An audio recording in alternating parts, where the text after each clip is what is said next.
is officially the first Monday of the year. And what better way, guys, to start it than with anime news. We're going to be talking about a lot of stuff, but welcome into the new year, 2022, everybody. And I am so happy to be starting it off with you guys. Hopefully you guys are listening to this, like I said, on the first Monday. And if not, if you're listening to it later on, then hi. Thanks for stumbling onto this pod.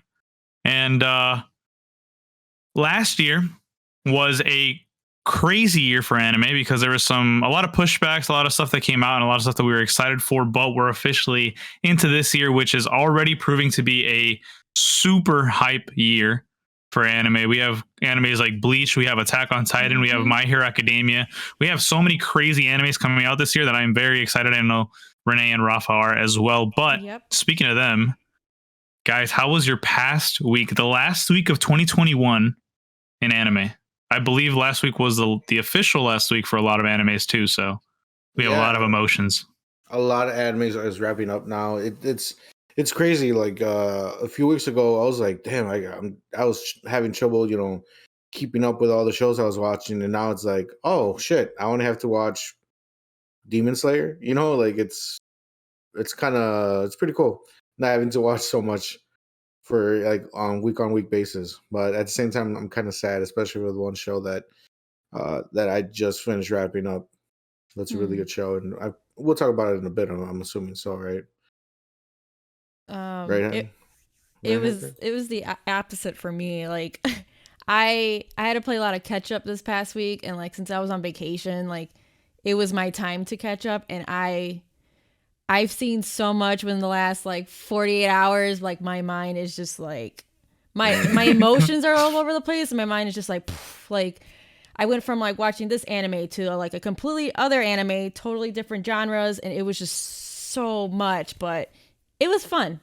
It was a lot of fun. So yeah, same. I guess a little different for me because a lot of my animes finished like 2 weeks ago.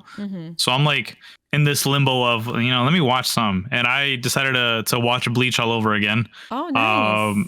So that's been an experience, and I'm having like following this list that says like everything but the filler. So that's definitely a vibe for watching this. It is a good idea. And it's catching me up for like the new season. I mean, it's in October, but I have like there's like I think at max 300 episodes for Bleach, so I have a lot to go through, so I am not rushing through it at all. And yeah, I'm just kind of like bouncing around from like anime to anime. Like I literally hold on, see if I'm looking at this tab. Yeah, I have Bleach open. There's like some specials for like or OADs for certain anime, like the Fate Grand Order movies out that I can watch. Like there's so much stuff that I can fill my anime plate with right now that I'm kind of just taking it easy a little bit. So there's that. But guys, welcome back to a brand new episode of the Bento Boxcast. This is episode 33, and man, are we excited to bring you a absolutely fantastic anime podcast episode. We have a lot of topics that we're going to be talking about. Let me just give you a little taste, guys, just a tad little taste. We're going to be talking about the most anticipated winter 2022 anime, of course, Demon Slayer episode 5. We're going to be talking about some cool news in the Mangwha, which is the Korean manga, kind of like webtoons news. And then we will also be talking about our fall 2021 anime reviews for the season, what we thought about the season, what we thought about the shows that we ended up watching, and surprises and things like that. So there's that. But you can find us all on our our home stage, youtube.com/geekjar podcast. And if not, you can also find us on Anchor, on anywhere that Anchor is associated with, which is like Spotify, Apple Podcasts, and so on and so forth. So definitely check us out. And if you want to get into the discussion, give us topics, give us stuff to watch, drop it in the comments down below, drop it in the Discord, which you can also join, and also tweet at us at everything, all of our Twitters, our Geek Jar Podcast Twitter, things like that. And everything will be in the description down below. So definitely check it out. And yeah, with that being said, I know I kind of give you guys a list, but I'm going to turn some stuff around because I'm actually kind of excited to talk about this one. So Solo Leveling is rumored to be getting an anime adaptation. And for those of you that may or may not know, it is a Korean manga. So it's really, really dope. Now, I will say, I actually genuinely believe it's one of my favorite like mangas that I've read in a very long time. And I will say, I think this would be a big one for Renee. It is action packed. And I mean like Jujutsu Kaisen level action packed, like, yes. The good parts in Tower of God and like, what is it? The King of High School, the one with, that one was cool. Yeah. God of High School. God of High School, yeah. I watched this trailer for the solo leveling twice back to back because I was just obsessed. It didn't even show that much, but like visuals and the music was just super awesome, and I know nothing about it, but it looked cool. It is. It's super dope. Essentially, it revolves around like so you know how in video games there's like a video game system where you level up and you have to like do certain things. Well, this character, he was essentially like he's a hunter, so like there's monsters and there's like these portals that you can go through which are like dungeons, and they go in there, kill the monsters, you know, conquer the dungeon, and they get the rewards out of it. But somehow, some way, he finds himself in a life or death situation because he is one of the lowest ranking hunters, and he's just so weak, and then out of nowhere he just, you know, gains this massive amount of power, and it's kind of like a video game leveling up system, which is really dope. It's not really a spoiler, which is, so I'll kind of give you this little bit of information, but there is his new power that he gains. There's like this voice in his head that tells him, hey, you know, every single day you have to do 15 push-ups and run 100 miles.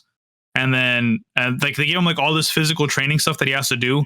And at first he's like, dude, what the hell? And he like ignores it for like one day because he's supposed to do it every single day. So he ignores it. And then he gets teleported to like this other world, and he has to run away from these giant worms that are trying to kill him.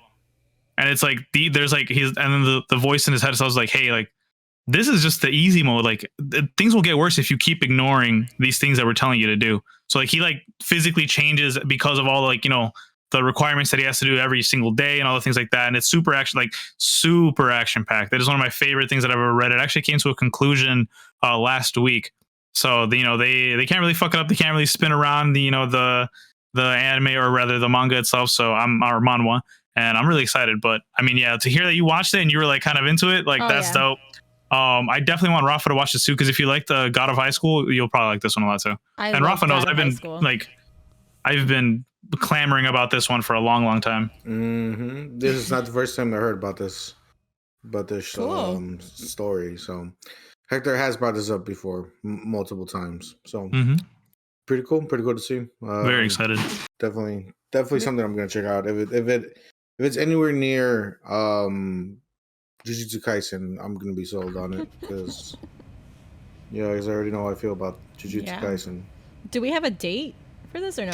We don't know. You know what? I don't think so, because I mean, it just as it is like kind of a rumored idea, or rumored that it's gonna get one. I would hope at the very latest 2023. Like I understand it takes a while to get it, and especially because like the manhwa itself ended last week. I hope it's really soon. I would hope, at least. Give me at the very latest 2024. I take it back, but I want it as soon as possible. I know, yeah, right. You think about it, it's like kind of far away, but I don't know. I'll take 2023. I'll take 2024. As long as it's coming, I'll be happy. And in other news, probably the biggest one that we're going to be talking about, besides the season recap, let's talk about the winter 2022 most anticipated anime rankings. This is, of course, coming from our friends at Anime Corner. This was posted on the 31st of last year of December, and it looks like the voting was when was it, Rafa? You usually know this. Oh, there was no voting. This is just taken from data. Yeah, it just is based on total votes from 16,000 respondents. And then we're gonna go start down from number 10 and going on to number 1. At number 10, we have The Genius Prince's Guide to Raising a Nation Out of Debt. That kind of reminds me of the other one that came out last season. It was the I know exactly what you're talking about, and I don't remember the name. Yeah, let me see if I can find it very quickly. Where was this at? Oh, How a Realist Hero Rebuilt the Kingdom. Yeah. It literally just sounds like that. It just sounds like somebody from like, our Earth getting teleported to a fantasy realm and then just like building it out of debt, because that's essentially what the Realist Hero was. I mean, you know, we'll see. It's number 10 though, so that means there should be some kind of promise to it, which is cool. We also have the Irregular and Magic High School Reminiscence arc. I think I started watching. I'm pretty sure it's a movie, and I think it's out already. And if not, it's something else. But I mean, I love the Irregular at Magic High School. It's essentially an OP character who's kind of broken, and in the sense that he doesn't have any emotions, but he really only has attachments and emotions for his younger sister, so that's why he's so protective of her. Things like that. It's pretty cool. I like it a lot. It's the action is kind of cool, so definitely excited for that. At number 8, we have Princess Connect Redive Season 2. Didn't watch Season 1, but this looks like something that might be up Rafa's alley, to be honest.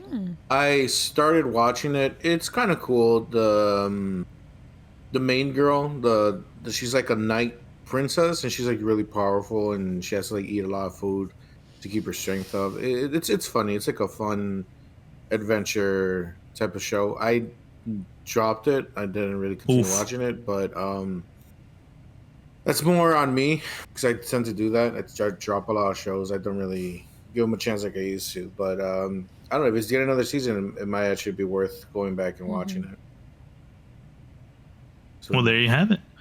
Next is we have the case study of Vanitas Part 2. I have heard a lot of things about this show. Yeah, this is like a lot. Renee gave us this show to watch. This is the vampire show that I actually did enjoy watching the 3 episodes. Yeah, I didn't finish it, but it was good from what I saw. And again, I ended up not finishing it, but that's because that's what I do with all of my anime. But what I do remember, it is pretty good. Like I can see why it's getting a second season. Yeah, and I mean, like, to be number 7, that's pretty crazy. That means it is pretty popular. I mean, like I said, I've seen a lot of it on like Twitter and like things like that where people are talking about it. So maybe I should probably give it another chance to like actually go through and watch it and continue watching it, because it is pretty high. Like, even then, number 7 is pretty high ranked. It's in the mid tier, so that means it's still pretty popular. We also have at number 6, Teasing Master Tagagi-san 3. Never heard of it. It is, in a sense, it's kind of like Nagatoro-san. It's like that, yeah. It's not as malicious as Nagatoro-san, because Nagatoro-san that's really good. Kind of they were sort of bullying that kid in Nagatoro-san. This one's more kind of like teasing and like making the guy get embarrassed and stuff like that. Because she'll turn to him like, "Hey man, you're cute," and he'll get all embarrassed and shit and like that. So it's a little bit more wholesome than Nagatoro-san. Okay. Put it like that. So is it like so would that girl be a yandere then, or no, or tsundere? No, not a yandere. Sorry, no. I don't even know what would be the term for it, but it's. Like I know there's 3 of them. They but clearly I forgot the 3rd one. no. There's a lot more than 3, but they clearly like each other. But she likes to tease him, in a sense. Okay. But they're still like they're middle schoolers or whatever. So like they still don't like. They're still not like all open with their feelings about shit like that. So they're all like it's like kid love, you know. They're all embarrassed and shit like that, and like you know, and she knows that like that. He gets embarrassed easily, so she likes to mess with him and shit like that. Okay, well then there you go. Literally the show. Yeah. Well, you know, it's funny. We were just talking about this. We were trying to figure out the name. At number 5, it's How a Realist Hero Rebuilt the Kingdom Part 2. Oh, there you go. There you go. I was looking around for it, and it was already on the list. That's really cool. I did not know that was having a second season or like early into the winter anime season. I mean, I watched the entire first season. I thought it was a pretty good anime. Like, wasn't anything special or crazy, but I will be indeed watching this part 2. And speaking of a season 2 that I'm definitely excited for, it is at number 4, Arifuretta from Commonplace, the World's Strongest season 2. This is very cool. It's a very interesting anime. It has some elements of etch in it. It has like action, fantasy, stuff like that. But the etchy scenes are definitely a little disturbing sometimes. So this is very yeah. Yeah, no thanks. It's a very weird one, but I can see why people are excited for it and why it's number 4. At number 3, My Dress Up Darling. Never heard of it, but it looks kind of interesting. I don't know. I'm gonna check it out. I'm not 100% sold on it. What it looks like is like this the main girl. She's the way that I've like read about it is the main girl. She's like an outgoing person. Like she has like a big personality. And the main guy, he's all shy and quiet, and she makes him dress as a girl. I'm pretty sure that's what the show's about. Well, let me read the plot.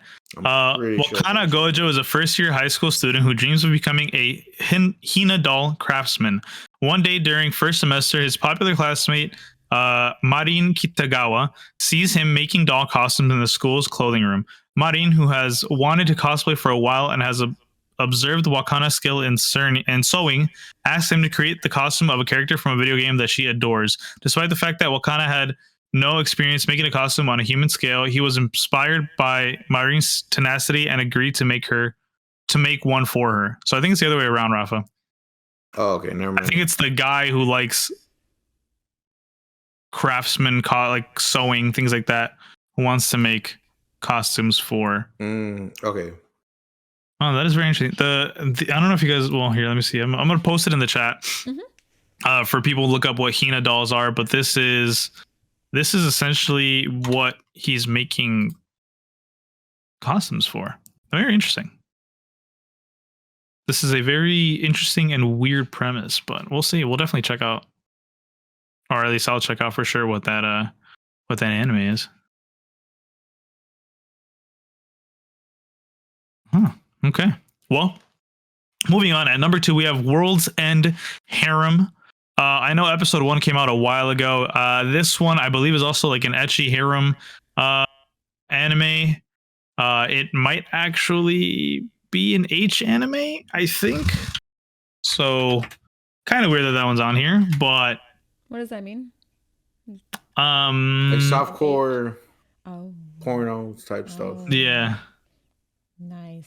So it's the synopsis is: in the year 2040, Mizuhara is a young man who is put into the cryostasis while awaiting for a life-saving treatment to be developed in order to cure the rare disease he suffers. 5 years later, in the year 2045, Rieto awakens to discover that in this period of time, an extremely lethal and contagious virus called the MK Man Killer has emerged, which mysteriously affects only males, causing the death of about 99.9% of the world's males population, except for approximately 1 million survivors who were put into cryostasis before being infected.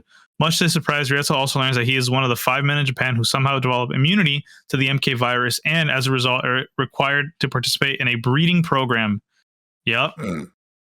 Jesus. All right. By impregnating as many women as possible that their children can replenish the world's population. While Rieto investigates the secrets surrounding the MK virus and the mysterious appearance of his girlfriend, Elisa Tachibana, the series who also shows the perspective of other men who have developed immunity to the MK virus, each with their own circumstances. It is a erotic thriller harem science fiction. It literally sounds like a porno. Yep. Will not be watching that one. That sounds weird as hell. Okay. And it's in the second spot. That's crazy. A lot of people are looking forward to that. 9.77% of people on the list are looking forward to that. Horny. Oh my goodness. Okay. Yeah, y'all are down bad. Oh my goodness, down bad heavily. And at number 1, at no surprise really, Attack on Titan, the final season, part 2. I mean, come on now. Are we really that surprised? Everybody is most excited for this. This is a phenomenal way to start the winter season, even with some of the other animes that were announced. Yeah, winter season is going to start off with a bang, and this 2022 is the year for anime, 100%. Yes. I don't know. We'll see. Wait, what do you mean you don't know? I was looking at the anime that's for this season, and a lot of stuff that, well, for me personally, didn't really catch my eye. Well, I was just talking more so for anime this year, like especially like like the fall season in general. Like, I mean, yeah, like later on, yeah, but like right now, starting the year right now, I'm kind of like I don't know. Yeah, I only care about Attack on Titan. It really looks like they're starting off with I guess kind of like talking a little bit about the winter season, but it looks like they're doing a lot of looks like action adventure fantasy type animes, because I see a lot of fantasy, a lot of action adventure. Apparently the Genius Prince's Guide to Raising a Nation Out of Debt is a comedy fantasy, Rafa. Okay. So that might be something you're interested in. Yeah. Maybe. But yeah, it looks like it's just a lot of like historic, well, There's shonen, adventure fantasy, a lot of that type of stuff anime. So this might be a season for me. Who knows? But yeah, that is the list for the 2022 top 10 most anticipated anime rankings of, like I said, winter 2022. So according to Anime Corner, definitely check it out. Tell us your thoughts on that. But moving on, before we look ahead, let's look a little bit back. Or after we look ahead, let's look a little bit back. Fall 2021 anime season has officially wrapped up as of last week of us recording. And we have our thoughts on this season. For some of us, it was a meh season. For others, it was a great season. And then, we've had a lot of ups and downs, a lot of disappointments, and a lot of surprises. So I kind of want to start with Rafa. Can you go through your experience with the fall 2021 anime and, your favorites, your most hyped ones that ended up crashing, things like that? Like, talk to us about it. Overall, I did like the season a lot. I did enjoy some of the stuff I watched. Some of the stuff did disappoint me. What's the name of the fucking show? We were just talking about it. Platinum End. Platinum End was disappointing. I expected more out of it, especially with the whole hype behind it with like, oh, it's Death Note creator, this and that. So it's it kind of sucks that the show is like flopping really hard. But if I would pick a bigger disappointment, I would say Senpai is annoying. I was really disappointed with that. It could be. So the thing is, romantic comedies tend to do this a lot, and it's what they did, where it's kind of just them goofing around and just doing like their thing, and only like hints at like the more of the romance side of things or whatever. And like that's what I should have expected.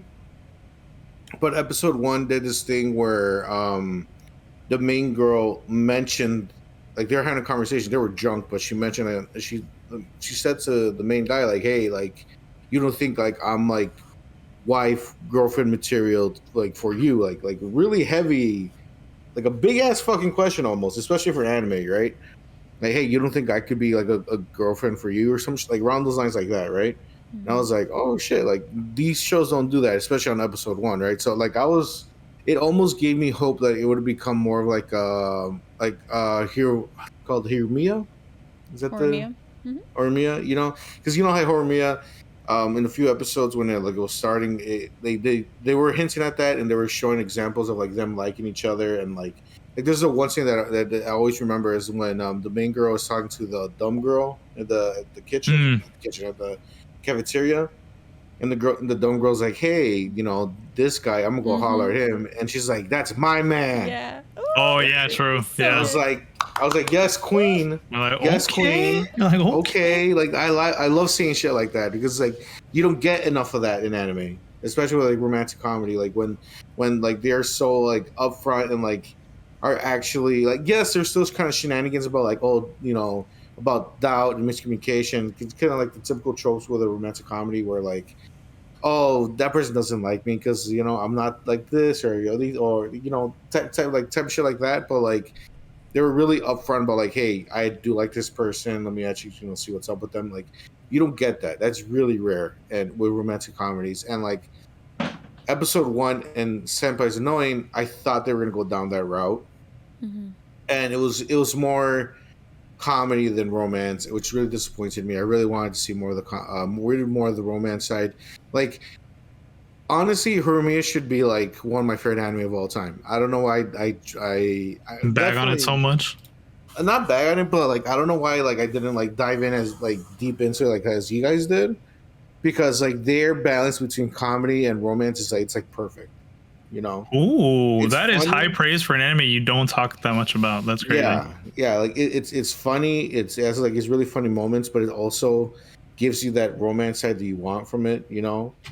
And it's rare. It's so rare to get some that good shit from a romantic comedy, because a lot romantic comedies in anime is, let's say it's 13 episodes long, right? It's 11 episodes of them fucking around and 2 episodes of them holding hands and like ending with like a kiss at the end, and which is like, like more. Damn, I want more. Yeah, I want to see Mhm. more of the relationship. And like with Horimiya, it seems like you do get more of that.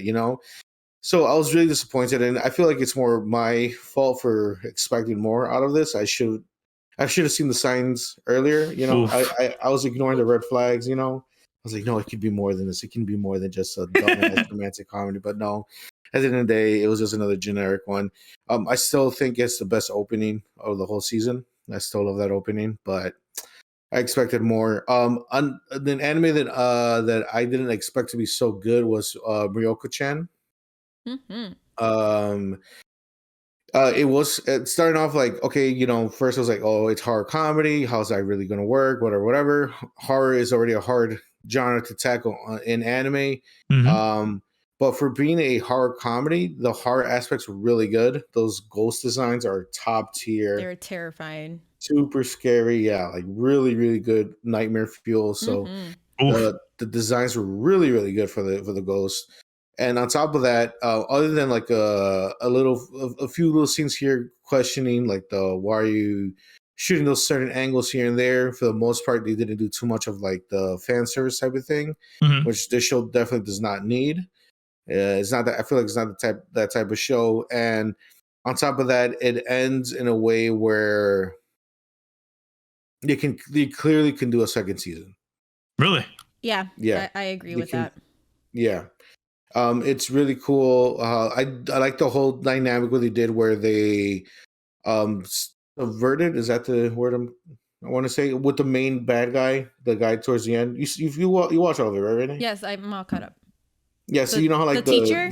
the teacher, right? Yeah. Like how they made this seem to. I'm gonna spoil a little bit. So they made the teacher seem to be like this the main kind of bad guy of the show. Like he was killing. Mhm. They made him seem like he was killing cats and like he Mhm. was just like an animal killer and stuff like that, an animal abuser. And it turned out that he was actually trying to rescue cats, and like it was his mom haunting him as a like this giant evil ghost thing, and like kind of like oppressing him even in the afterlife, keeping him from being able to move on, things like that. So like I like they did that. It wasn't just the generic bad guy. It was like something that like, hey, um, you don't know you don't know the story behind everything, and that's something that they hit upon with Miroku-chan beforehand in other episodes too, which is really cool because like it's almost like saying like, hey, don't judge a book by its cover type of thing is what they're Mhm. doing, which I really appreciate. Because there was another episode where Miroku-chan there was this old lady who was acting all senile, and the ghost that was haunting her was her husband, and the ghost husband kept saying like this number. He kept repeating this number, and it was the number for the safe, so the old lady could stop acting all crazy and like she regained like her memories and stuff like that. So like, yeah, she was being haunted by the husband, but the husband was actually trying to help her, but he still was looking like a scary ghost. So Miracle Chan was really unexpected, a really good show. I really like what they did there. I like all the characters. Her friend's hilarious. One that always wants to eat. Hana? Hana, yeah, with the Mhm. with the with She's the cute. bunny. Yeah, she's Mhm. hilarious. I love her.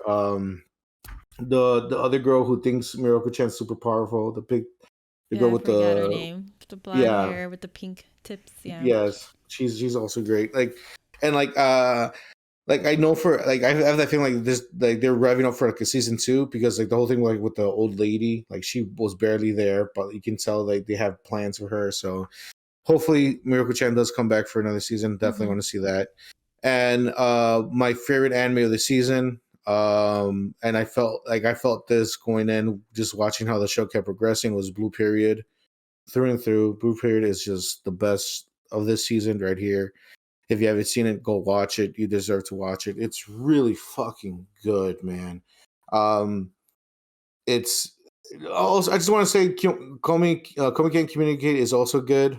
It's funny, it's quirky, but it's kind of like in the middle between everything else. So like that's why I haven't really brought it up because it's a good anime, but like the Blue Period is just like top fucking tier. This is such a good fucking show. Um, like when a show when a show feels like it when a show is so good that it outgrows its medium, then I know that it's a good show. Like to me, Blue Period, the story and the characters, I feel like you can put it in any other medium and it'll still work. It can be live action.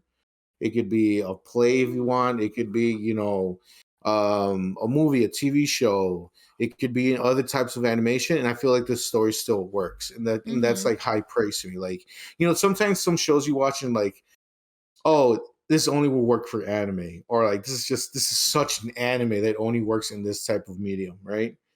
There's certain shows that are like that, like this only will work on their anime, under the pretense of anime, Blue Period is not like that. Blue Period is a show that could definitely work on it. Like I said, it could be a live action adaptation. It'll work perfectly because the story is great. The characters feel like actual people. They feel like actual characters. And like the really cool thing is that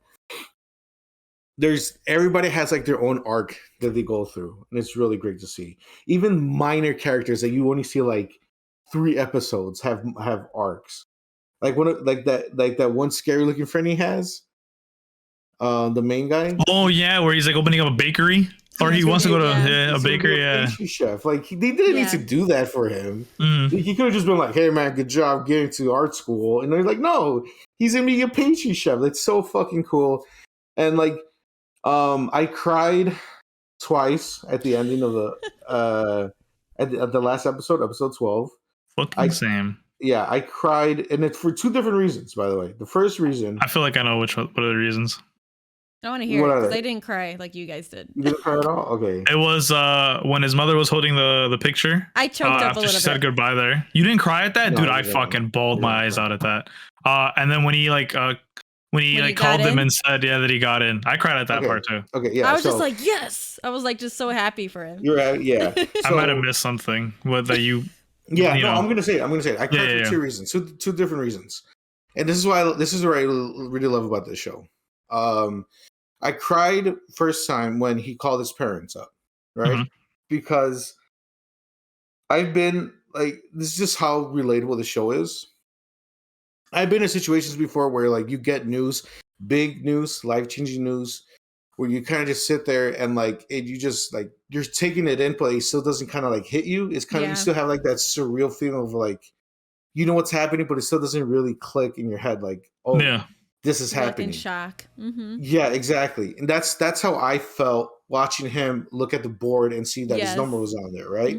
So I was just like, oh shit, he made it. That's awesome, right? Like, but it still didn't like hit that switch for me. It hit that switch for me when he called his parents and he told his parents, and that's when I started crying. I'm like, he fucking did it. Because like we're this whole story, we're step by step with him, next to him the whole time, watching his journey, watching his struggle and everything. But the second he called his parents, it's almost like I switched perspectives from him to his parents. If you take it by the perspective of the parents were awesome, by the way, hella supportive. Even though they felt like, damn, this guy's risking it big time, chasing one after art, we're still going to support him. Yeah. But other than whatever he's telling them, they're kind of really out of the loop. So if you kind of try to picture from their side, just like, how is he doing? Is he actually doing good? Whatever. And so like, I it's almost like I pictured I was in the kitchen, like in the room with them, right? Like sitting there, like, damn, did he make it? Did he fucking make it? And again, the call, like, he made it, and I was just like the excitement, like that relief of like, oh, thank God he made it. It's over with, Yeah. It hit me as like he was when he's talking to the parents, and then for real, I was crying at that point. I was like hugging the parents, like he did it, and then in the same kind of connection with that, where like the whole surreal. Of like not really letting the emotions hit you all at once. What's with the girl with the brown and black hair? She didn't make it in. So I felt bad for her because her sister made it. Made it. Yeah, because I think all her sisters made it. I think she has multiple sisters, and like they're all like art prodigies or whatever. So, what for that specific scene, like I kind of had like the same, like in a kind of like the same coin, but on the other side, she was like, well, I have to go to this concert, kind of like in a sense almost like running away from the problem or running away from what's happening, or again the whole surrealism of like not of still not hitting you of what just happened, right? Like that's what I felt from her too. I'm just on the other side of the coin. She's like, well, hey, shit, didn't make it. Well, whatever. I'm gonna go to this concert. And as she left the concert, that's when it hit her, and she started crying. Yeah, and I felt that moment. I felt that, and I started crying. That part too. I felt sad. I was like, it's like again. I felt like I left the concert too. I came out of a Kanye concert, and I'm like, damn. I didn't make it into school either, and I started crying with her. I felt that with her, you know. So I started crying there too, and then that's why I love this show so much. Is that like it's bittersweet because and to me like I was telling you, Hector, I do want a second season. I want to see this his journey of his art, like his as an artist, continuing in college or whatever. But if it ends here, I'm okay with that because it's almost like we came in to watch this guy's journey into art, the beginning steps of it, right? We saw how he wasn't interested at all at the beginning of it. He was just a kid in high school, hanging out with his friends. He was great at school, but you know, he's still out here doing his thing, right? And then he got inspired by art, and because of Mori-san, yeah. And like that one morning when he saw like the skyline, whatever, like the blue hue and all that stuff, so like he got really inspired. He started going through his art, the journey of him becoming an artist or whatever. And now we saw him take his few first steps into that, getting into college, right? And then that's it. Now we're sending him off, and now he's going to go on and do his own thing. At the same time, we see other people who didn't make it, right? Like the main girl. Who had all this promise, all this pressure. You know, your sisters are doing it, so you can do it too. And unfortunately, she didn't make it. She said she's going to try again next year. But like it's like that. It's almost like we just got a glimpse of like just regular people living their lives. You know, some people made it, some people didn't. That's just how life is at the end of the day. You know, the struggles, and not just with them, like with Ryuji. He also had a great arc where, you know, his parents weren't accepting of his lifestyle, and because of that, they were abusing him. Like that's so fucking shitty. And he was finally like accepting himself and shit like that. Like such a good fucking show, and I just love how it ends. I love how it ends with him being accepted to college, and just like how the teacher said, like, hey, like, you are a college student now. Like you've made it. You achieved your goal. Like here we go. There's your next step. Yeah. It's great. It's great shit. Top tier. For sure, one of the best, or if not one of the better anime of this year. Yeah, I mean, I kind of piggyback off of what you said. I also kind of teared up when they asked I forgot his name. The main character's name. It's like Yatori or something like that? Oh yeah, Yatori or whatever. Yeah. Well, yeah. When they asked them, I don't even know if that's actually it, but yeah, when they asked him to go grab his report cards or whatever, and then Mori-san comes in, and the teacher's like, "Hey, you just missed them." And then she looks at his painting, and she's like, "Wow, this painting is beautiful." I teared up. I was like, "Holy shit, dude, that's crazy." It's so good. That's like, oh my god, it's just like he just wanted to know that he was good. Like also the part where what's his name? The other guy, the guy with the two like moles on his face. Oh, his friend. Yeah. Well, yeah, I guess friend. Yeah. Yeah, he finally gave him that acknowledgement, like, hey, like you're actually good at art, and he started like. That's like, wow, you've improved since the last time I saw you. Yeah, and you're just like wait a minute. How annoying that is! Like you actually got better, and like that's what like he just wanted to like get that assurance, like, hey, like I can actually do this, you know? It's so great, and I also love like that like they're like the hinting of like I feel like Yatori or whatever has like a crush on Mori-san. Yaguchi. There you go. Oh, there you go. Yeah.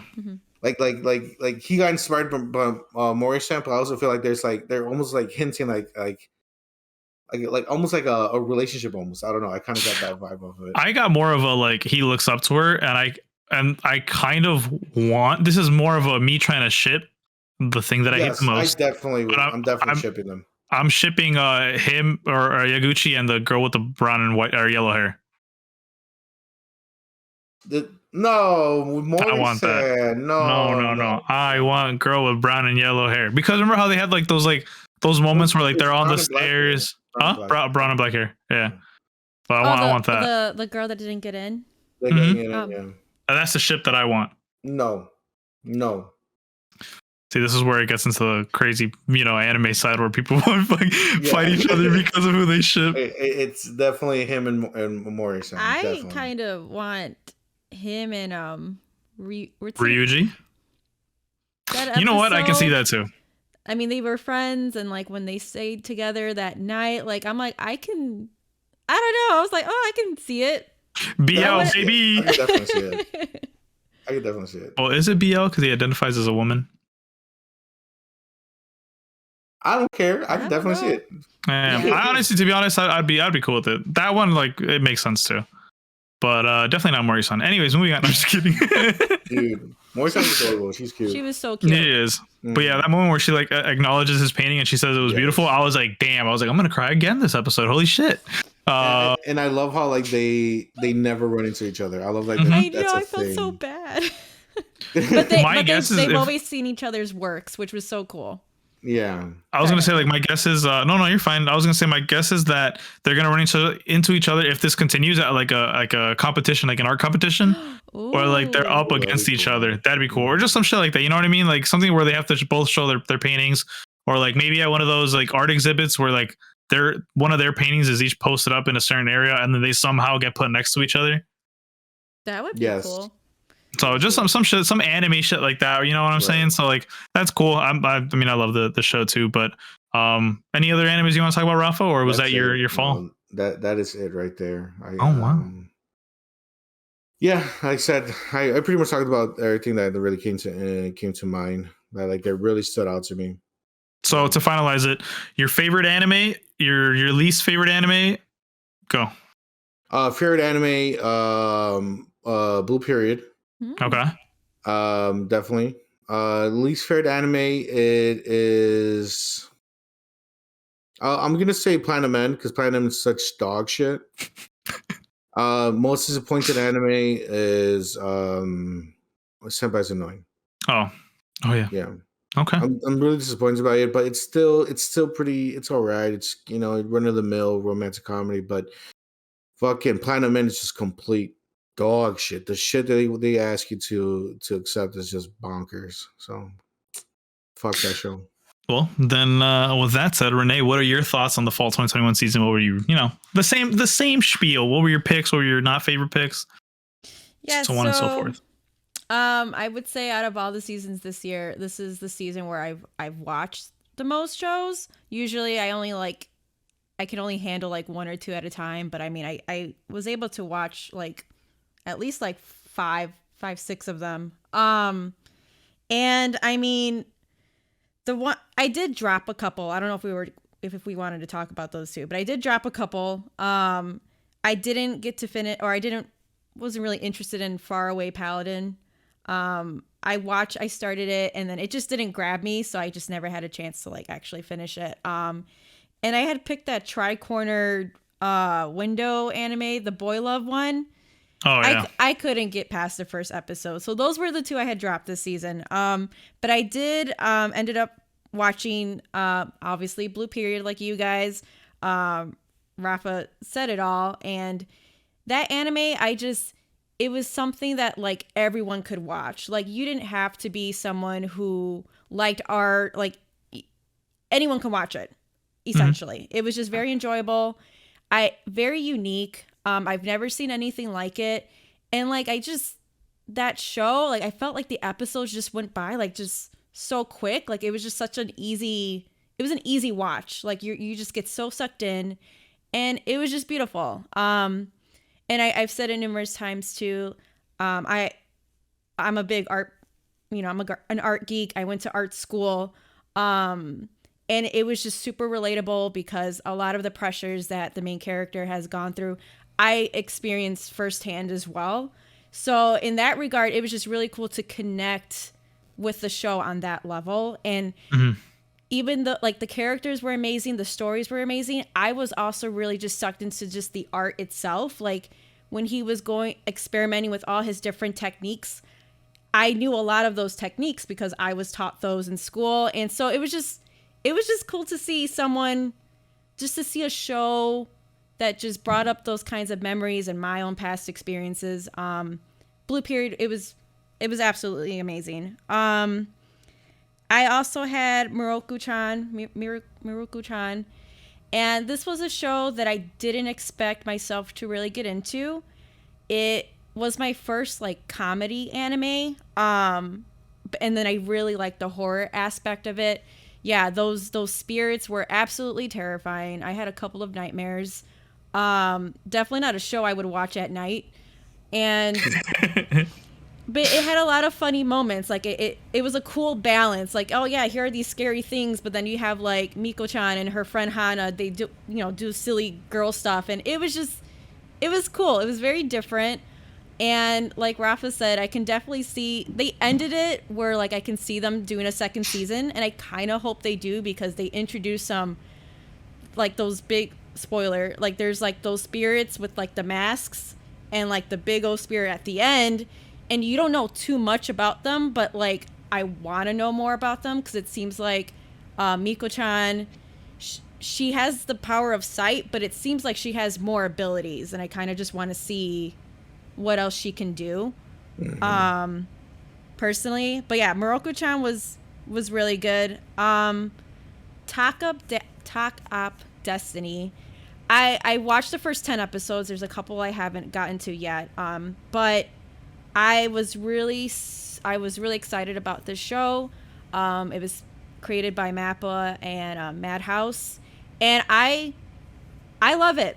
I was hooked, episode 1, and I thought there was gonna be a hype behind this show, but didn't seem like people were really digging it. But I enjoyed it. I still like the whole concept of like, it's surrounded by music. Like that's the thing. Like you have Tak, who's like a conductor, and he has Destiny, who's like a music art, and he uses her to kind of battle on the D2s, and it's all just around music. And I just think it looks so cool, and I love their relationship, and it's really sad, but like it's nice. I think it's a really good show. Definitely gonna finish it because I loved it so much. What else did I have? Oh, Platinum End. I mean, yeah, I very disappointed. Yes, there was a lot of high expectations behind the show because of Death Note. But just judging the show on its own, it missed the mark. Like, I don't know what the creators were thinking. Like, I like the idea of there being like, here's these god candidates, they got to battle each other to like, eventually just get to become the next god. And that was cool, but then the way they just went about it was just stupid. I didn't like any of it. I didn't like the whole, like, how they look, the candidates in their suits. I had a really big problem with that. How they just started to look like Transformer or like Power Rangers. And like the main character, like I had high hopes for him. Like he was going to be this like badass person in the end. And he's just still the inner battle of like, oh, do I kill him? Do I not kill him? I was over it. I'm like, okay, like this is, yeah, Takemichi. You're the next Takemichi, and it was not a good anime. And I know and I even saw online, because I'm like, oh, Renee, maybe you're being too harsh on the show. No, a lot of people hated that show. So I'm like, okay, it's not just me. I felt really bad. I mean, and then, well, I know Demon Slayer kind of started towards the end, but I mean, Demon Slayer obviously is so far so like super awesome. I know we'll talk about it later. But yeah, those were my picks. What I had to do again? What are the top? What was your favorite, and then what was your least favorite, and then what was the disappointment? My favorite. I'm torn. I have two. I'm really both. I'm torn between Blue Period and Tak Up. They're just very different anime, but I enjoyed them both. You know what I mean? Like I can't pick one over the other because they're so different. Dang. I like them both, guys. I mean, you can say that for sure. Yeah, I think they're both. I mean, I would, if anything, more leaning towards Blue Period because of just, I mean, that whole show was just from beginning to end, like, absolutely amazing. And it was just relatable, and it was just something I've never seen before. So, you know, if I had to pick between my two, I would probably pick that one. Disappointed. Platinum Man, pretty disappointing. And you just said, like, my least favorite? Was that the next category? I mean, that's about the same. I'm guessing Platinum Man would fit that too, huh? Yeah. Yeah. Makes a lot of sense. Yeah, that was. But I would say Ryoko-Chan, also a good one, even though it wasn't my top. I didn't think I was gonna like it, but I did, and I kind of I'm really excited to see if there's a second season. But that one was actually really cool. So. Okay. All right. Pretty cool. Then yeah. For me, I mean, let's be honest. Blue Period, watched it, absolutely loved it. I will also say Platinum Man was probably the most hated one that I had. Yeah. That's I can just say that now. The most hated, that's the one. The most disliked, I would honestly tell people just not even watch Platinum Man. Yeah, don't worry about it. Just skip it. It is not worth it. If you're 12 episodes deep like we are, then welcome to the rage train. But it is like that sometimes. For me, I watched Mushoku Tensei Jobless Reincarnation Part 2. It was the most loved anime by viewer voted on Anime Corner for this season. And I mean, I can absolutely see why. It was phenomenal. I absolutely loved it. It was great. I can't wait for the next season whenever it's going to be coming out because everybody knows how big it is. It is for sure going to get a third season. And yeah, I loved it, even though I was wrong that this anime is based off of the light novel and not the manga. So the manga kind of twisted some of the stuff that happened. However, I like the way the manga kind of did it a little bit better, but that's just me. The world's finest assassin gets reincarnated in another world as an aristocrat. This is probably my number 2 anime. I remember I had high hopes at the beginning. Even before I kind of started watching Blue Period, this was at one point my favorite anime of the season. It's at a sounding number 2, a resounding sounding, however that word goes, but loved it. It was really, really good. There's maybe like 2 episodes that were kind of like low points in the anime. And Rafa knows, like, not one anime, well, there are not many animes that are like just straight bangers and stuff like that, where like every episode that comes out is just fire. There was like maybe 2 episodes in this series that I was kind of like meh about. I started, then dropped Komi Can't Communicate, and then I was just recently told that I should rewatch it again because my sister wants to watch it, so I'm gonna watch it with her. Good. Yeah, so we'll see. Watch it. The Faraway Paladin was a very forgettable, average anime that I watched this season. I thought it was okay. It wasn't anything crazy. You were kind of all right to drop it, Renee. It really wasn't all that. The Banished from the Heroes Party, I decided to live a quiet life in the countryside. It was a pretty good anime. I actually really enjoyed it a lot. I can see after I had like decided to actually get through it, because I stopped at around episode 3. But when I actually decided to get through it and watch the episodes, I could see why I was getting all that love during those weeks of like it being in the top 10 ranking and things like that. Really good. I would honestly suggest people to check it out if you haven't. It is an adventurous fantasy slice of life. Tactop Destiny was another one that I watched, and it was really, really good. It is. I would honestly put it at number 3 in my favorite list of this season. I liked it. It's tied number 3 with Mushoku Tensei just because I was just so highly anticipating Mushoku Tensei. Let's see. I have not started watching 86, but I really want to, just because of how hype that show has been getting. Part 2, that is 86 Part 2. Platinum Man, like we talked about it already. And then, is there any other ones that I decided to watch? Oh, I fully dropped the Build Divide #000, whatever the number is, Code Black. Completely dropped it. It was an anime card Yu-Gi-Oh! S-type game anime, and I was like, yeah, I'll pass on that. I dropped it after like episode 1. And I think that's all I watched for this season. Yeah. Nice. As for my favorite, it hands down has to be Blue Period. The one that was actually and it's funny, and this happened before because I did it with Horimiya too. But it was my out of the ballpark. I don't usually watch these type shows. Mhm.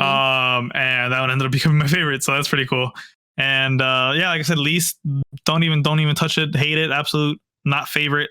Was Platinum End, and then one that disappointed me a little bit was which one disappointed me a little bit? I guess I would say the Faraway Paladin. It had some cool ideas. The first few episodes were really dope, but then once spoilers, once like his parents kind of perish because I don't know if you saw the picture, but the skeleton, the zombie priestess, and the ghost, they're technically like his parents and his grandfather. Once they passed away, like everything kind of got really boring in the show. And he just kind of goes on this like journey of him becoming like an adult and blah blah blah. But it was not it. Like I just did not enjoy it. And I kind of wish it just there was something different to it. But yeah, and that's just how it is. So a little bit disappointing, but it was still an average okay anime. And they ended off on this very very cringy line where like he gets the title of Paladin, like Paladin Mage, and he's like, and that's how I became the Faraway Paladin. And I'm like, all right. That just took off so many points for me. And I was just like, bruh, come on. I'm pretty sure that's exactly how they ended. And that's the story of how I became or gained the title of Faraway Paladin. I'm like, all right. I'm over it. Thanks. But yeah, that is my fall 2021 season wrap up and everybody else's.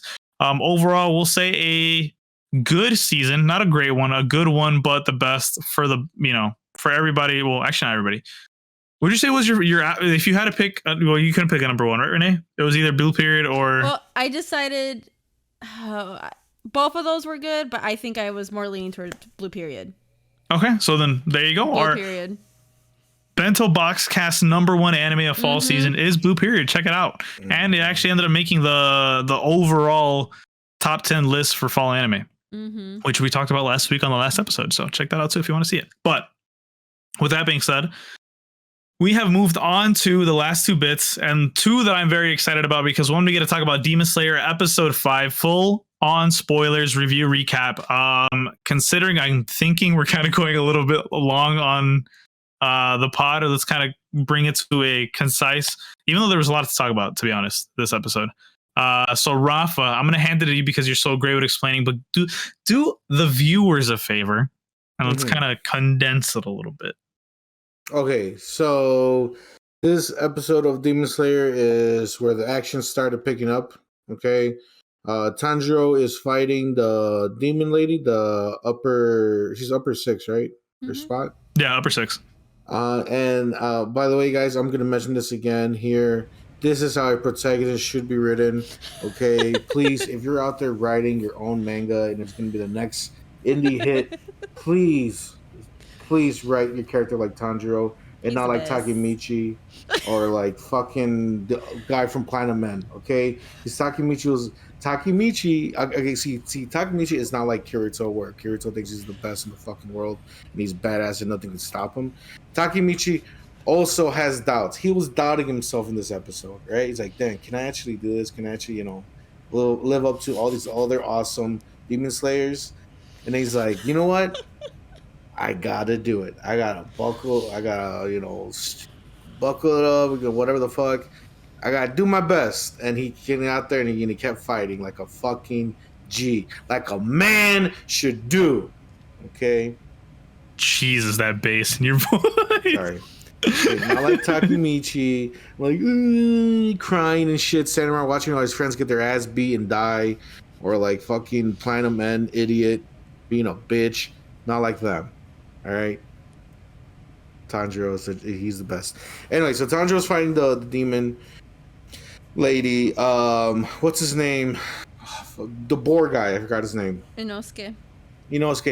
He finds the scent of like the demon layer, so he goes underground by dislocating his arms and legs. So he's like slithers down this tiny little hole, which was great to see. That was hilarious. Yeah, so he got done. He's in the demon layer fighting, like, I guess like a second demon. I don't even know what that is. It's like an extension of like Daki. No, we don't really know too much of like what it is. I'm pretty sure it is an extension of Daki because she said that's not her real body. Right. Yeah, and it's like she has her main body, which was, you know, when you like saw the background of it, it was like Daki's eyes, and like her talking to her. So yeah, so it's like in this little like underground demon lair. That's where the main demon has all the people that she's been taking, eating, and feeding off of them. That's where we find the other two wives of the sound Harashi. That's how I say it. Hashira, yeah. Oh, yeah, him. Sound. I'm just gonna say sound guy. The sound guy's wives. Sound guy was boom mic. The boom mic, yeah. And also that's also where annoying yellow guy is there too. What's his name? He's not annoying. Okay. Zenitsu, yes, the annoying. Zenitsu, yes. Demon Slayer. He killed it in that scene. Yes, but then, I hate his costume. Ugh. And then his followed up perfectly by Boar guy said, "Hey, maybe you should just be asleep all the time." So, which I agree. So they're down there. The Boar guy ends up freeing people and stuff like that. So like the wives start helping them fight. The wives are hilarious. I love them. I like that. They have cool personalities. Annoying guy is also free, and then out of nowhere, sound guy shows up and pretty much helps them and rescues them. We're starting to see a little bit more of like what he can do, which is it's awesome. I'm more excited to see what what can he really do? What is his powers he can really do? At the same time, we see Tanjiro fighting the main demon and using his fire technique, which is really cool to see. So in a sense, like you can see like that technique is connected to him with his like body temperature because he had a fever or whatever. You saw that flashback. So in a sense, that's pretty much the episode right there in a really quick sum up. So it's really starting to lead up into like the main fights and stuff like that. So the main stuff. Yeah, which I mean, the episode was dope. Like you said, it's literally just them building up towards like the actual one-on-ones, the fights, that everything that you need to see. Got a little bit of backstory on the wives and the main guy, the sound guy. Which by the way, the wives, chef's kiss. Let's be honest, everybody. They're great. I like how they were all like different personalities too. Yes. Like the Makio, which was the girl with like the blonde parts in the front. She was like the tough one, yeah. And then there was like, what it really reminded me of, and it's kind of weird when I saw the three different personalities, Blossom, Buttercup, and Bubbles. Oh, yeah, because we had the crybaby, we had the tough one, and then we had like the level-headed one. Yeah, which was, she was like, I'll try to poison myself so I can get out of here. Which crazy. I hope she's okay. But yeah, I mean, they gave me like super Powerpuff Girl vibes, and I was like, dope. Okay, cool.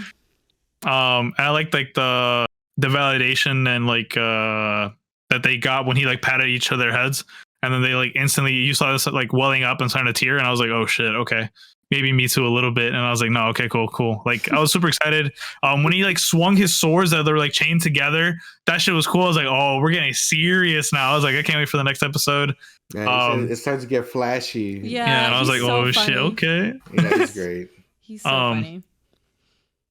Probably my favorite scene from that episode was Inosuke just like dislocating his hands. Yeah. Like, oh, there's a boar demon tearing up the house, and the girl's like, what are you talking about? And he comes in. But yeah, that was crazy. Especially how long like the slime trail was. He's like, wow, this is no game line. He was just going in and in and in. But I mean, yeah, the episode was dope. I loved it. Very excited for episode 6. And I don't know if this season is going to core. So it's like part 1 and part 2. But if it is, I'd be excited. But I don't know how long this one is going for. I don't know. Yeah. Well, the thing is, it started off in a weird spot. It started off at episode like 8. So I don't know how long it's gonna go. Hopefully, we get a full 24 episodes. That'd be great. That'd be cool. Yeah. Yeah, this arc is pretty important too. So we'll see. I'm very excited for what's to come. What do you think, Renee? Any final thoughts on the episode? No, I mean, this is what I wanted. I just want to see more action. Tanjiro and all of them, they're getting stronger, and you're seeing more of their abilities in battle. And yeah, I mean, you guys said it, like, I want to see more of Tengen and what he's able to do, because he's funny. He's just, how he's always like, oh, you got to make sure everything you do has to be flashy. And like that end scene where like he's like showing off his swords, like he had his whole moment. I'm like, dude, like Tanjiro's struggling upstairs. Like, come on, man. Yeah, right? But Yeah. but I just want to see more of him. I loved Run Goku. You know, rest in peace. And I want to see what this next year is all about. So, no, I mean, so far so good. I'm so for it. So we'll just see what happens next. Oh, and also the little insight of like, hey, Tanjiro saying, yo, water breathing isn't for me, like fire breathing, or I guess sun breathing or whatever he said, is like that's what's felt the most normal and sharpest when I use like my techniques. And how like he gets like that ricochet damage back to him when he uses it. That was like super intense. Like just watching, I was like on the edge of my seat. I was like, oh shit, like he's about to die, you know, where he's like, you know, let me collect my breathing, recovery breathing, and then he like dashes away. Like, yeah, the action is starting to get really dope and I'm excited for it. But I was just gonna ask, so is like Tanjiro at this point the only one that can like do different techniques? Because it seems like everyone has like their own, but like he can do water and he can do fire. I don't know what my question is. So it's not necessarily like fire, because like that's like sun and fire are like two different ones, but it's the derivative of it. But yeah, as of right now, he's the only one that can do both. Okay. Or has more than one. Granted, he hasn't mastered the water one anyway, so it's just like, yeah, everybody who has one is either a master of it or a disciple of a master who had it. So like Zenitsu's, you know, the disciple of the Thunder. Hashira. Mm-hmm. Yeah. Okay. And things like that. So it's pretty cool. And then nobody knows how Inosuke got his. So yeah, I don't. The beast form, it's fucking sick though. The six fang whatever. Oh yeah. And I like how like they singled him out too. Where they're like, yo, his reflexes and his awareness of like danger is like crazy. Like, and I mean, hey, that's because he also has been trained by animals, by boars and stuff. So there's that. But yeah, with that being said, that is our review of episode 5 of Demon Slayer. And now we move on to one that I am nervous about. We have Anime Swap, and this week Renee and Rafa are going to be talking about the animes that I gave them. So I actually kind of really want to start with Renee. What did you think of my beloved Haikyuu, huh? Okay, so Haikyuu. No, stop saying this was my first like sports anime. I never really gave like I never seen it like any sports anime in the past. I've heard of Haikyuu. I know it's really popular because I see the merch, I see the pop toys, like everyone's such a big fan. I knew it was about volleyball, and I'm just like, okay, like cool, like people like what they like. I never felt the urge to go and watch it on my own, and so you recommended it. Oh, okay, cool. I'm gonna give it a fair shot. And I loved it. Motherfucking gang. I really, really enjoyed it. The main, I don't know their names. The main character with the orangey hair. He's so cute, and I just love his energy. And you know what? He reminds me so much of Naruto when he was younger. Like, he's just super optimistic. And, you know, like, even when he had his first match, you know, they weren't doing well, but he was just like, it's okay, guys. Like, we got this. Like, he was just so positive. And I love that about him. And then you have like the other kid from the other team who was a little bit more serious and more reserved and like very harsh and like self-centered. I thought it was hilarious that they ended up going to like the same high school, and now they're on the, like trying out for the same volleyball team, and now like they have to work together. You know, and so I cried episode 3 because motherfucking guy. That's why I didn't cry for Blue Period, because I already had wasted my tears on her. But you know, at first I liked seeing the progression between them, like the more Kageyama. Yes, he was the setter, and then the other character with the orange hair, like he liked to spike. So like they had to work together in order to like get back on the team. And you just saw them like learning how to like work together, and like that on episode 3, they were going up against. No, they were just practicing. They haven't even started the match between the other first years, But they just found a groove, and they were going back and forth, and like the dude with the orange hair is like not missing it. He's getting everything that was getting thrown to him, and like the other guy saw it, and like he ended up spiking it or like tossing it to him, and like that was such a big moment because that's all the other kid want.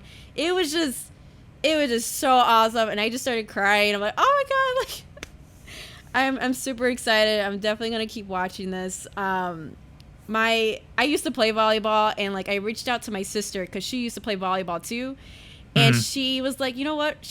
We had a conversation. Sorry, this is a tangent, but she was like, she's like, I want to get into anime, but like I don't know what anime to get into. So I had texted her after watching Haiku. I'm like, hey, maybe you and I should watch Haiku together because I think you're gonna like really enjoy it. Just based off the first 3 episodes, I'm like, I'm liking it. I think you're gonna like it too. So we're probably gonna watch it together. But be prepared to cry some more because there's a lot of dope shit that happens. There's some stuff that Hinata does that is like, you're like, holy shit, he finally did it. And I remember I've cried many a times to this anime. He's the orange hair one, right? Mm-hmm. Yeah. So Shoyo is the orange hair one. Tanaka is the rough guy who like the up and coming ace. The ace himself. I'm forgetting his name, but the guy that like looks manly with the bun. Yes. Yeah. He's dope. There's some shit that he does too that makes you cry. Oh my god, this anime is one of my favorites. I'm not even joking. This is so crazy. I'm excited for them to come back. I think the new season comes out this year. I forget when. So there's that to look forward to. There's a lot of stuff. And the cool part is the way they end this anime is dope because they do a flash forward to them as adults. And it is fucking sick. Oh, that's so cool. Super sick. That was a good one. So yeah, definitely very happy to hear that. And I hope your sister likes it too. That'd be cool. Yeah, it'd be awesome. Now, Mr. Rafa, I gave you a Chinese anime on Netflix. Yes, or at least that's where you watched it. And I don't know if it's originally on there, but it is called The Immortal King, or The Daily Life of the Immortal King. Yes, it is a Netflix anime. It at the beginning I didn't know that it was a Chinese anime, so that kind of threw me off a little. It's well, how do you say the language? Is it Donghua? Is that what it is? Like no, it starts with an M. Mandarin Chinese, but is Chinese anime called Donghua, or is this just anime? Because it's not. I actually have no idea what it actually is. So you look it up. Go ahead, keep talking about it though, Rafa. I'll look it up, brother. Sorry. Yeah, no, you're fine. No, it's fine. But overall, it's a really funny show. It's something I really enjoyed. They break the fourth wall a lot, which is pretty funny. I didn't expect that. Like when I started the anime, I didn't expect it to be funny, but like how when Netflix shows you like the rating and like what's gonna like what's in the episode itself. It said that it was under fear and thriller, and I was like, what the, like, why does it say fear and thriller? And there was nothing scary about it. There's like no like thrills. It's just a really goofy anime, which I found it really funny. Like, is that like part of the joke that they're putting under like fear? I guess one of the things that's why it's like 214. I don't know. I didn't get that, but I found that funny. And like pretty much the episode opens up with the main guy. He is this kid who buys like dried noodles, like a snack. Like they're noodles, but they're dried, so you just kind of snack on them, kind of like chips. And he's like this kid. He's like, I don't know, like 6, 4, 5 years old or whatever. He buys it at the store and he's walking home, and there's just this giant frog attacking the city. Like a massive frog, like that big ass frog that Naruto summons or Jiraiya summons. Yeah, like that size. Like a frog like that big. I was gonna say big motherfucker. Yeah, so like a big frog like that, and he's attacking the city, and like there's magic and like technology like infused together in this world, and like there's like the crime fighters, like guys who have, like magical swords and shit like that. So like they're fighting the big frog, and they're not doing a good job. And then because of the frog, the giant frog almost squishes the little kid. One of the like superhero guys, I guess you can call him like that. They comes down, saves the kid, but in the process, the frog pretty much like fucks up the kid's chips, and the kid's like, he gets so mad that he front kicks the hell out of the frog and kills it in a sense, like this little kid does. And then it jumps forward to high school. I think they're in high school. Yeah. And like they're doing like this like a entrance exam. The entrance exam, right? And like so then the main guy, he's all powerful and he's trying to like keep a low profile. So he's trying to like reserve his energy, put out like 1% of his 100% power or whatever. But he's so strong that he overdoes it every single time. So people start noticing who he is and whatever. It's a really funny show. It's really a lot of antics, a lot of goofy shit going on all the time. But it also has like some really cool like fight scenes here and there. Like it's really like energy based fights and stuff like blasting each other and shit like that. I knew the show was gonna be a bunch of like goofy like antics where one of the kids that was applying or was doing the application thing was the actual author of the original story. Like they animated him. Because like they showed the kid like on the screen, like like it's me, I'm like there like this, and like my name or whatever, and they showed the kid, and it looked like an old man. Like why is it an old ass dude applying for this high school? The guy walks in, and is like, oh, I can defeat this like project like this monster or whatever. I'm the one who wrote this anime. Like that's literally his line in the show. Like I wrote this story. I can defeat any monster in this, and he gets his ass beat. Like it's such a goofy, over the top show. It's really funny. I enjoyed the hell out of it. It fits in that like goofy anime wheelhouse that I really enjoy. Definitely good stuff.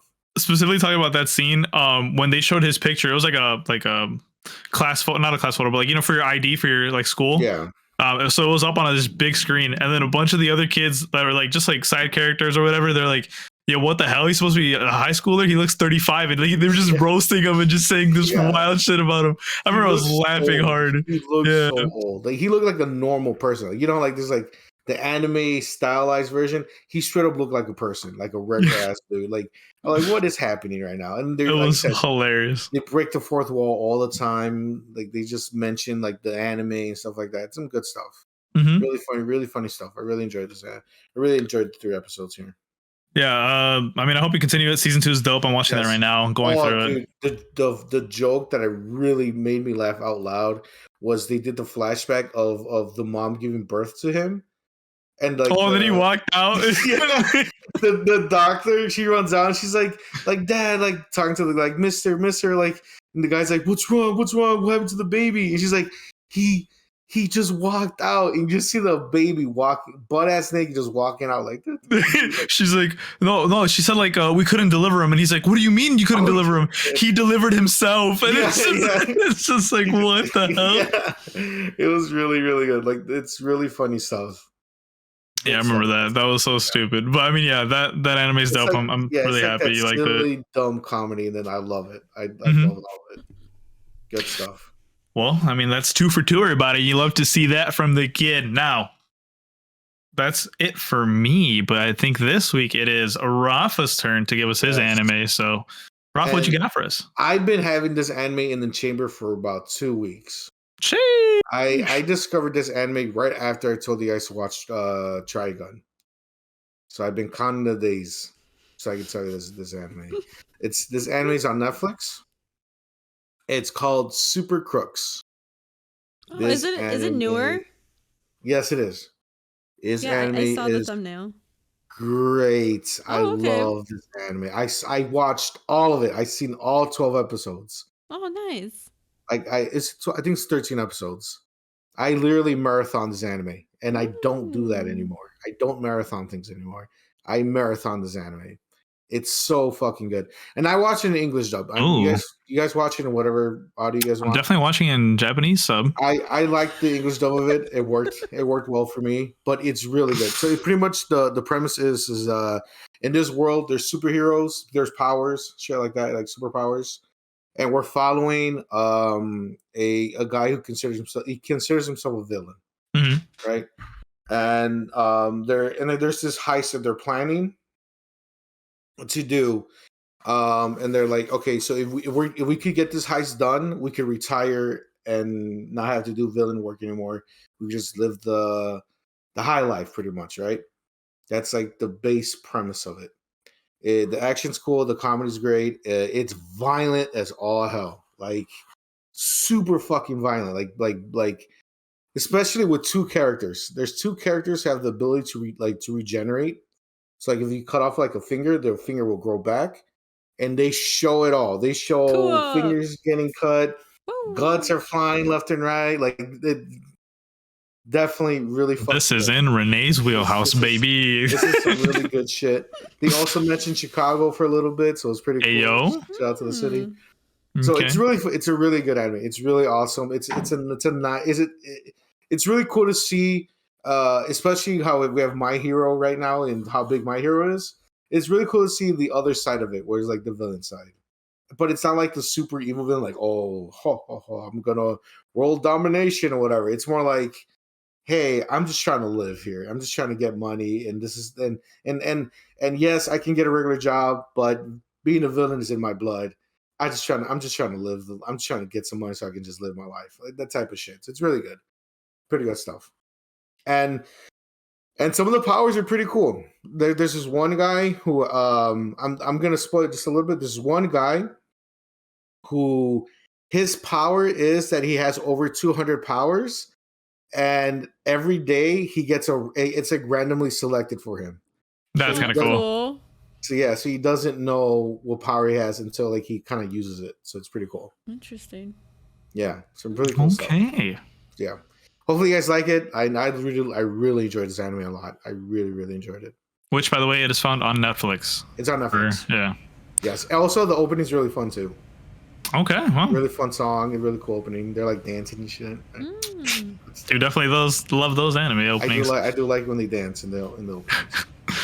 Well, okay, guys, that was a very long but very great episode. Definitely look forward to next week's episode because we will be talking all about our end of the year 2021 wrap up for anime, as well as our thoughts on what the overall best animes were for the year to check out. We're gonna have a nice little list for you guys, each one of us, and as well we will be talking about the anime awards coming up very soon, what the nominees are, what we think should win, and yeah, I believe voting may or may not be closed. They might be opening voting at some point, but we'll check it out and we'll let you guys know by then. So definitely come back next week for that one. And last but not least, any final shout outs, and let's start with Renee. Yeah, just want to give a shout out to Artisan Gamer Shop. It's an Etsy shop that Alex and I started, where we just sell art and gaming inspired mugs and decor. So yeah, if you guys haven't heard, yeah, definitely check us out. Artisan Gamer Shop. Go ahead, Rafa. All right. So if you enjoyed this podcast and you enjoy us, kind of talking about anime, and you want to hear other podcasts where we talk about other things, like for example, video games, comic books, things like that, go ahead and check out Geek Jar Podcast. If you're on YouTube, you're already on this page. So go ahead and check out the other podcasts that we have on here. We talk, like I said, talk about video games, talk about comic books, on Spotify, on Apple Podcasts, on Facebook Podcasts, under Geek Jar Podcast. So if you guys are interested, enjoy this podcast. You can find some more podcasts that we're on. Go ahead and check out those other two. It's the Playing Pod and Panel Pals stuff. And last but not least, we all do stream on Twitch, guys. Definitely check us out. We're playing a variety of games. We got like games like Fortnite, Warzone, Apex, Fall Guys, things like that. Both myself, Rafa, and John. And lastly, we also have Renee, who streams art on her channel. So definitely come check us out. And like I said, everything will be in the description down below. And yeah, hope you guys have a good one. And you know what? We hope your 2022 is better than 2021. Catch you guys on the next one. Goodbye. Bye, guys. Understand.